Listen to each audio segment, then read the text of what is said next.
Welcome back to Spotlight, where we feature the University of Central Arkansas's College of Arts, Humanities, and Social Sciences. I'm Donna Lampkin-Stevens. I'm joined today by my friend Dr. Stephen Plate, who is the chair of the Department of Music. Right. And Stephen, gosh, you were here last, and then COVID hit, and it's been a long time. Yeah, it's been a while.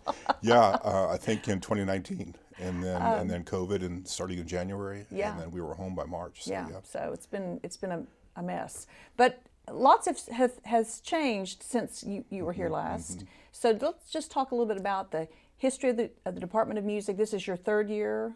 Am I right? It is my chair. third year. Yeah. And and you came in and you found a well-established, long-time faculty, and we've had some changes since then. Yes, Ricky Brooks, after 27 years, decided that it was time to go. And Ricky's just the most genteel person. I never saw him act inappropriately. I mean, he's just the nicest man that you'd ever want to meet. But he had a mind of steel and a will of steel when it came to the band program. And so a lot of the curriculum, a lot of the way that things are in the department were all in support of the band program, the instrumental program. And I love this about UCA. I think this bears speaking about. A lot of schools don't honor people at all sometimes. But in our school, in honor of Ricky, and it was an anonymous gift, but in honor of Ricky and his 27 years of service and the influence that he had in the department, they named what used to be affectionately called the band room, the Dr. Ricky Brooks Rehearsal Hall. And I'm the one who had the name changed because it's more than a band room. It's the orchestra's in there, and jazz is in there, and choir's in there, and methods are in there, and all kinds of things. And that's still in Snow. And that's still in Snow Hall. So, but Ricky would say on the way in, and that was pictures hanging on the wall, and his name is there, and he said that was the strangest. He's a humble guy, and it says the oddest feeling to walk into a room that while you're sitting there still coming to the end of your career here, that the name, the room is named after you. And so two things, the anonymous gift that came in was in honor of Ricky's, time here, and the known influence, the influence known outside the gates of the city, so to speak. So he's gone. Last year, Christine Donahue decided that after 21 years, I believe, that she was going to take some time to be retired. And she said her singing career was done. And, some people have a really strong sense of when it's right to walk out the door. She leaves a hole. In fact, she's back this year adjuncting for us a little bit. Oh, is she? Okay. Because she's irreplaceable and she's available. Yeah, and sure. we had the need. We were not able to fill some other positions, and that has been our story a little bit over the last 3 years since I've been here, is the inability to search for long-term people because of budgets and COVID and whatever the case might be. But who else? Well, John Irwin, my friend. Oh, John Irwin, 47 years. And he's been a longtime favorite of Spotlight. Oh, yeah. Oh, I bet. He's a pistol. I mean that in a good way. Yes, a good way. I love him. John, of course, he probably won every choral accolade that may be possible in the state of Arkansas and in the nation, and held leadership in the American Choral Directors Association, and our students have sung probably at the regional level, I think maybe at the national level during his time, all kinds of awards. His famous madrigal dinners and those concerts that he used to do. Of course, I wasn't here for any of that, but even though I wasn't here, I've known of John out in the profession, and long hair and short hair version. And so John and I had I remember the very first time when I came into the department, it was in September, after school had started, and I was asked how I was going to make myself known to the faculty, and I said, with coffee cup in hand, from room to room to room. Yes. So my first encounter with John Irwin was such an encounter. He forgot I was supposed to come to his room. He came to mine.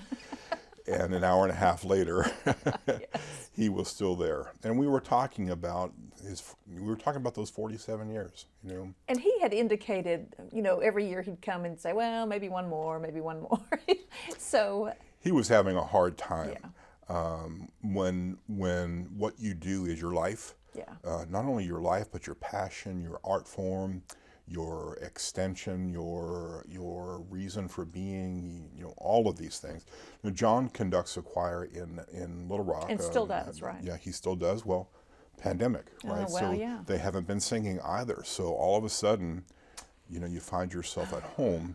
And I know that he and Pat had sold their place up at the lake and on Greer's Ferry, and now they've bought another one. Okay. So I think in retirement he decided differently about Yeah. the time on the lake. But John affected the whole state in various ways, and affected the department certainly, and the policies of the department where voice is concerned and choirs are concerned. So yeah, these long-term departures are difficult, Yeah. and perhaps difficult on the people that come in to not replace them. It's not possible for you to take someone's place.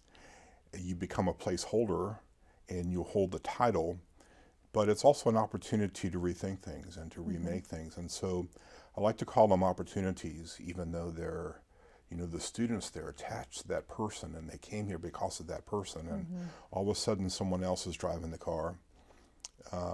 We've had lots of these kinds of changes.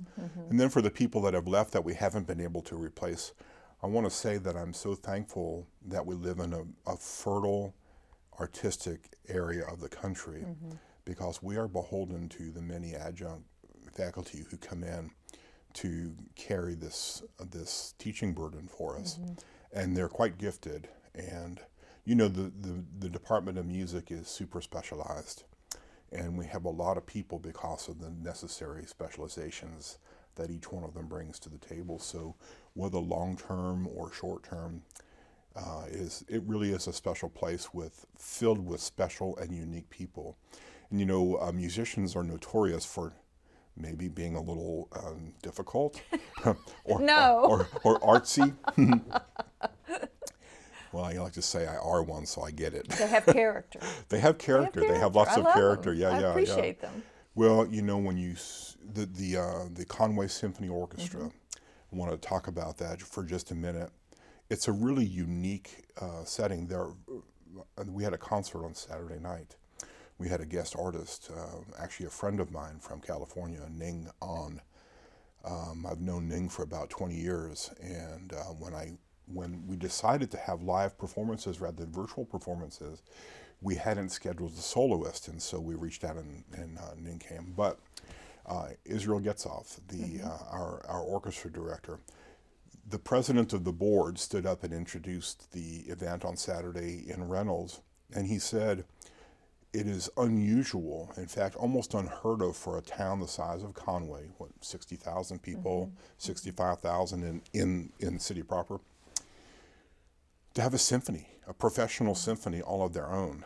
And of course, he also noted that the Conway Symphony Orchestra is UCA's orchestra.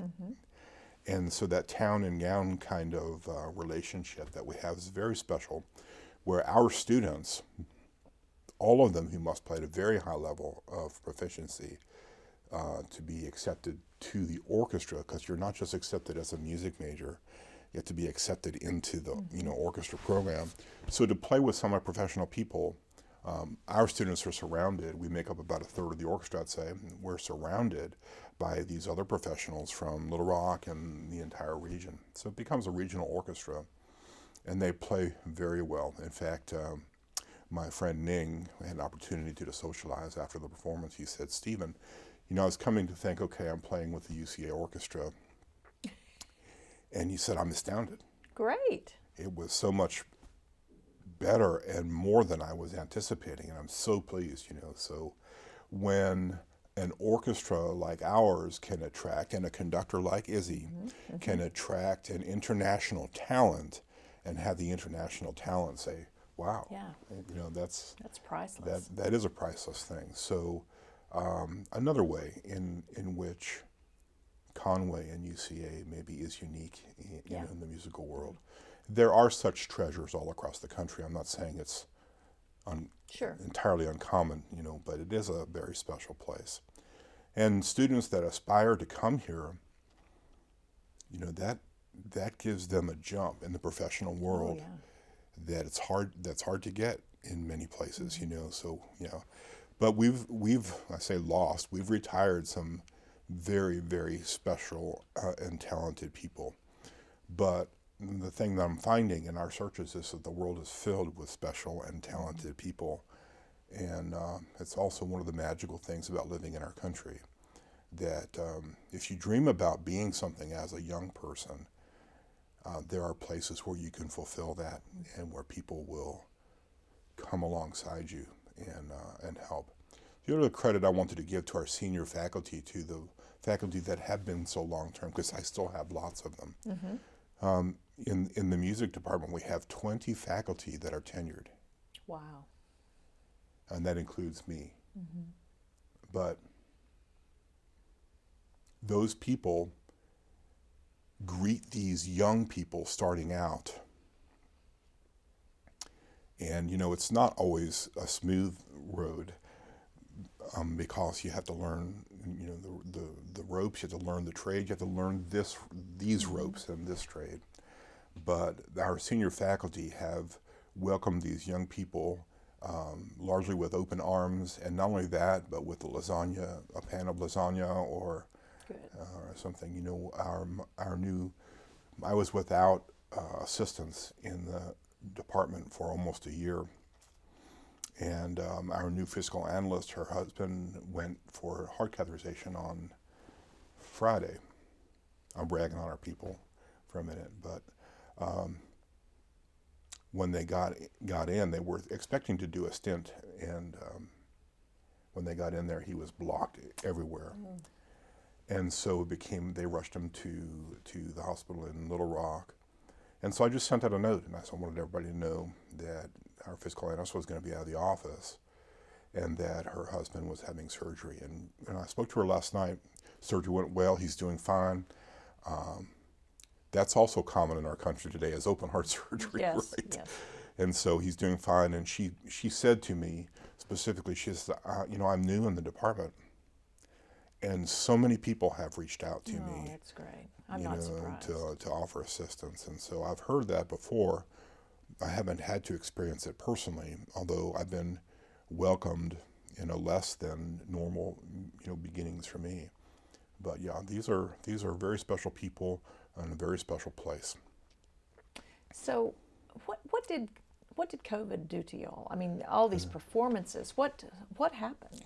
Yeah, we do regularly more than 200 performances a year, and then COVID. So on March 20th of 2020, the world changed for musicians the world over.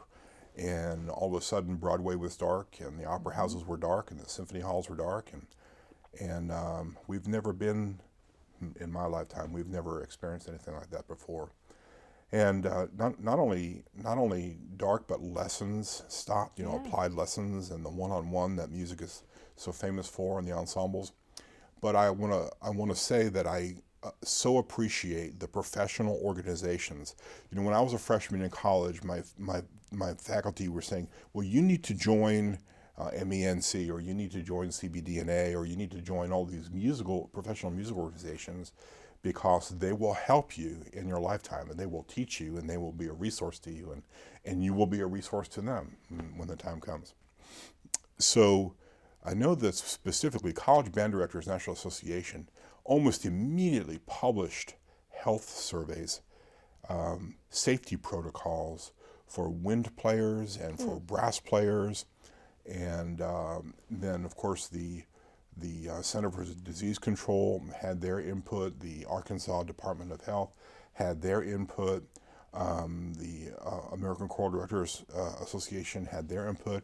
There were several European symphony orchestra studies, and I was able to get a hold of all of those safety protocols, and we enacted all of them. And I've got to brag on the administration too, because I think they were worried, I know that they were worried, that the Department of Music was going to be a hotbed of germs. Yeah, sure. Sure. Because of all the blowing and, we were able to get all these personal protective things. The physical plant built all these plexiglass shields that we, peppered around the sections of the orchestras and the bands, and we never stopped rehearsing. We went to a maximum occupancy, which was maybe 60% of normal, so that everyone could keep square footage. We actually measured out and marked on the floor 6 square feet and 6 square feet. Trombones had 10 square feet, and there were certain instruments that were scientifically known to produce more aerosols in the surrounding area. The university also installed ceiling fans in all of our large rehearsal rooms. On reverse, it pulls the air up, and then we put specialized charcoal and HEPA filters in all of the rehearsal rooms, and the volume of air molecules in those rooms were cleaned every hour. Wow. It handled that much air, and then those filters were changed, periodically, and on a much more, repetitive cycle than was typical, because they're not inexpensive. And then, of course, the difficulty in music is we went virtual. And so our ensembles, they never stopped rehearsing, but we went to chamber music, we went to less than normal band music and orchestra music. And but while we were still rehearsing, we weren't allowed to perform. So I thought it was very clever. The jazz bands started, instead of working on things for 6 weeks and then having a public performance, they would master one chart a week. And on Fridays at noon, they would record those and we would live stream them. Oh, yeah. And they became very popular, and we listed them as rehearsals, not as live rehearsals rather than performances, because they weren't perfect. They were 1 week's attempt at that chart. And so, but the students adjusted to it and grew to that and adapted to it. Then our large ensembles, we would go to Reynolds, where there was much more space, and live stream from Reynolds. And so we went from very little technology, broadcast technology, overnight to being able to live stream everything. And so great opportunities going forward. Yes. And so, we learned a lot during that time, and it wasn't great perhaps at first, but it got better and better and better as we acquired new software and new hardware and new capabilities, and even the human element, having enough people to work in the recording lab to do all these things. So overnight, we made these adjustments. The faculty made these adjustments, going from one-on-one lessons, or all the faculty in music either wanted to Zoom for their lessons or Skype for their lessons, or they wanted to have lessons in a large room where they could be on opposite ends of the room, so where the aerosols wouldn't be a problem. We also had protocols for, if you spent 30 minutes in a room, we let the room breathe for 20 minutes before the next group came in. And so we shortened some rehearsals, and we made all kinds of adaptations. To our knowledge, during all of COVID, the tracking and tracing folks never found music to be the source. Not one time. Good. And it was rather odd. We had puppy pads on the floor for the brass instruments. We handed out spittoons to all of them, where they would have to put Clorox wipes in there and empty their water keys in there. We had a special container. All of that went. Wow. Physical plant cleaned that every night. The students would sanitize the desks on the way in. They would sanitize them again on the way out. If they touched the doorknob got Cloroxed.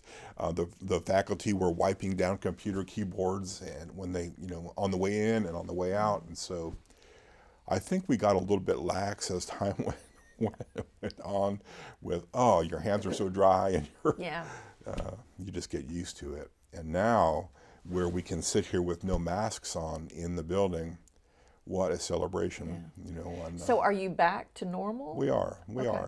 We're back to normal now. People can choose Okay. to wear masks, and right now, I guess we're yellow. That means we can, or we don't have to.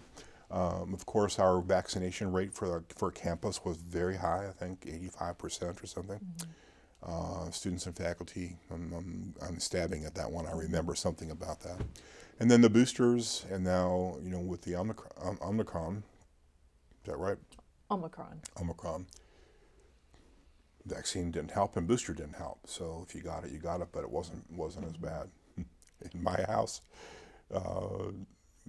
New Year's, Teresa and I were driving home from New Orleans, and we tried to stay safe and wear our masks when appropriate, but we're thinking in the car, we passed this one town in Mississippi where there was a paper mill, and Teresa said, "Oh boy, that smells bad. You know how a paper mill can smell."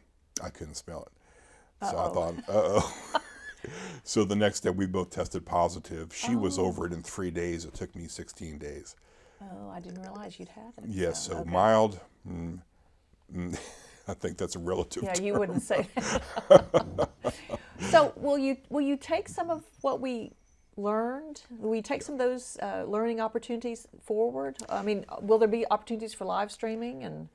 Yes, so the new standard is everything is live streamed. Okay, great. And Because of COVID, I mean, it only started because of COVID. it wasn't standard. We didn't even have the ability. Yeah. Now we have technology that we have purchased that's long-term. And I must say the federal government and their aid, you know, their aid for COVID has been tremendous for us. It helped our technology. Yep. We were able to upgrade things that couldn't have been upgraded because of the necessity to do that. And we're in much better shape. And the standard is now normal. Yeah. Where if you have a senior recital or a junior recital or elective recital or a band concert, an orchestra concert, a choir concert, they're all live streamed. Because of the two snow events. Oh yeah, ice. Yeah. Well, you don't have snow days anymore, right? It's a virtual day. Yeah. So this is forever changed. I guess for the faculty, where they don't get a snow day when we have an ice storm, we get a virtual day.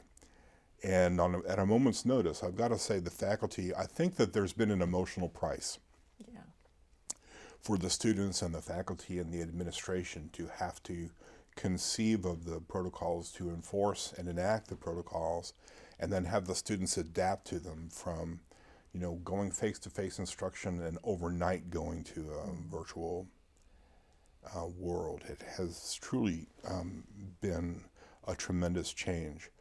But yes, permanent. All of these things, the technological abilities are going to be permanent. And I think it's going to lead to careers in music that really weren't necessarily careers before. Even videographers, I think that something happened overnight where people who were doing that work now have a musical purpose for doing it, and you know, it's opened up other times. But isn't that the way the world is? Yeah. A tragedy of sorts leads to our ability to adapt to that reality and to thrive in that reality. And I'm proud of our folks because even through COVID and the things that we learned, we became a resource to other institutions who perhaps don't have the resources. And I know that my counterparts across the state of Arkansas met several times to talk about protocols, and the ones that we had adopted, others began to adopt as well. Because we didn't know what to do. Many music schools just shut down. So we're not performing. Completely. They stopped teaching lessons and went into hibernation. I know the National Association of Schools of Music, our national accreditors, we haven't met together for 2 years. But even there, we've gone to several Zoom sessions, and for those that are going through the reaccreditation process, they've had help sessions, and yeah, it's been a new world. And so now that we're back to some semblance of normal, it feels good. So I think the provost, the dean, even the president had commented to me recently that since I've arrived here, nothing has been normal. No. So when you say we've returned to normal, I guess so. Whatever that is. So any recital or performance is live streamed. Where would the audience go to find those? the website? Yeah, we have a YouTube channel. If Okay. you were to just go to YouTube and put in uca.edu/music, you would find all of our programs. Now, we do them two different ways. Our large ensembles, faculty recitals, guest artists, those are all public performances. Our student recitals, because you never know how those are going to be, Okay. and we're broadcasting to the world. Yeah. Those are private and available by URL. So, Okay. but you can get all of those on the music website Okay. in our calendar of events, Okay. and those addresses are available. Have you noticed, or do you anticipate that audiences will increase? Yes, we in other places where I've been, we studied this a lot because streaming, especially if you're charging, we don't charge for concerts, so it's free anyway. I think personally there's a difference between a digital concert or a concert viewed virtually as compared to sitting by the stage and seeing, Sure. the perspiration go Sure. flying and living in that stressful moment. But yes, our studies have shown us that live streaming increases your market share of the live stream market. In fact, we're working on some revenue producing ideas Great. for advertising from our live stream. And then our ticket sales actually go up for live performance because they found us online and they become supporters of our live performances. And families of your students who are from other places. We have a lot of Yeah, international yeah, students, and so their moms and dads are get the URL for the concert and can view. It's really made our world smaller. Absolutely. And made our reach so much more capable. So it's exciting. So we just have a few minutes left, and so we will carry this conversation forward. But tell me how excited you are about the new Windgate Center. Oh, it's fabulous. So our faculty are mixed because we've all together in Snow Fine Arts. Yeah. And so it's going to divide us. I think 8 of us are moving over to the new building. All of the strings, percussion, director of choral activities, director of orchestral activities, they all have new offices and new spaces in the new building. But the new 450-seat performing hall is going to be just incredible. Now, what has the Snow Recital Hall seated? When all the seats are working, it's supposed to be 203. Okay. So it's about twice the size of the Snow. It is Okay. more than twice the size of the recital hall, and hopefully the recital hall is going to get a refresh. And I'm aiming at about 175 seats Okay. for the future. So it will double that size. There's also a new choral rehearsal room / recital hall in the new building, Okay. and that will seat 72. So for much more intimate things, and for all of our choral program, we'll rehearse over there. And then the stage in the performing hall will be the stage for our premier ensembles. The Conway Symphony will call that home. The Wind Ensemble will call that home. But almost everyone will perform in that hall. And so choirs. Is your office moving? My office is not moving. I'm going to remain in Snow. In Snow, because most people will be still in Snow. That's right. But the faculty's excited. We're telling everyone we're getting a new building. Yeah. It's largely an art building, and so music is still hopeful of addition in the future because even with these changes and the move to the new building, we're still so crowded in Snow Fine Arts because music is just very sprawling, and of course we don't make good neighbors because we're so loud. Hadn't thought about that. Theater keeps calling me and saying that please get the trombones to not blow outside on the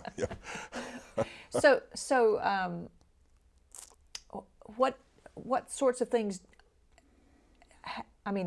is the schedule set for next year? It's going to open next spring of 23. It will open in January of 23, and our first official performance, the date is still being set. The programs are still being set. We got a little bit of a late start again because of the not knowing when the building was going to be ready. Lots of rain, and then the inclement weather had slowed things down. It was originally going to be open in the fall. It was. We had hoped to be in sometime in the summer. So now we're going to move in December and then start things in January. According to the President Davis, we're going to spend 18 months celebrating that new building. Oh, good. So there'll be music events, there'll be theater events in the Black Box Theater, because brand new Black Box Theater. All the maker spaces, the entire art department will be housed in that building. And so whether it's ceramics or sculptures or drawing or photography, or all of that is going to take place. And there are going to be outside maker spaces. There are going to be some outside celebrations. There are going to be internal celebrations. There are going to be dedications, and we're becoming an all Steinway school. That's another exciting thing. And through the generous donations of various people, especially one individual, I think we ordered 13 Steinway grand pianos the other day. That will go straight into the new building. Will go straight into Fabulous. this new building. And so the standard's been set, the bar has been raised, and it's lifting everyone's spirits appropriately. And it's just going to, I'm told, anecdotally, that there's no such place in Arkansas like this 100,000 square foot building that is just arts and performative space. The Windgate Center for performing arts. So it's very exciting. Yes. And we're thankful to the Windgate Foundation. Absolutely. My gosh, Absolutely. $20 million gift for that to be true. So we're glad it's here. We're glad it's coming. I have a camera that faces that building that I look at every day, and it's live, and I can see the progress being. I noticed today that the windows. The windows have been installed on the front, on the front. Donaghy side of the building. And I noticed they're working on the canopy, because there's a spine that goes completely through the building between one side and the other, and they were working on the canopies, the openings, and all the glass for those areas. So have you been in it? I have been in it several times. So will music have a sort of a wing, or? Yes, because of the nature of music, once again, music wins the expense award because of the soundproofing. And so even the construction principles are different. There is a percussion wing in this building, and when you walk into the room, you can feel the atmosphere change in your hearing, because it is locked in, and the sound will be completely contained in those areas. So the percussion suite, the practice rooms, the violin suites, the performing hall, the recital hall, all have a special, special construction principles. Like if I look up here in the studio, of course I can see the grid for the lighting, but the walls probably don't go all the way to the top, to the next floor. And in music, they have to go and touch and seal, and so there's all kinds of foam and construction principles, and you don't think about this, but they build the walls with 2x6 studs. But the studs that support this wall don't touch this wall, because there'd be vibration transfer between those two. And then those dead spaces are filled with foam and deadening agents. And they use a different kind of sheetrock, if you will. It's called buckyboard, that is sound absorbing. And even in the floor, sometimes they'll cut a line in the concrete so there's no vibration transfer. Yeah. It's more expensive to do that. Absolutely. But we have the Bruce Street side of the building. Oh, you do? Okay. Okay. That's that first floor area is music, and then across the back, I'm not sure what the street between those two buildings, between the Windgate Center and the newest building next door. That's Augusta. Augusta. So that street, music is along that. Okay, so Bruce and Augusta will be the music side. But it's going to be great because there's going to be ample parking right there at the building. That's been the problem with snow. And there are going to be all kinds of sculptures and art. It's going to be a very art-filled area of our campus, and it's so exciting. I'm looking forward to it. So next year we'll have you back to talk, and maybe we'll go over and do a show there. That would be fabulous. That'd be great. I think it would be, and we'll talk about the schedule will be worked out by then. Okay. And there are a number of us that are working on the celebrations and what they'll be like. Okay. So. I have a little bird has told me about one that I'll talk to you about off camera. Okay. Stephen, thanks for joining us again on Spotlight. Lots going on. And we'll be back next time, so join us then.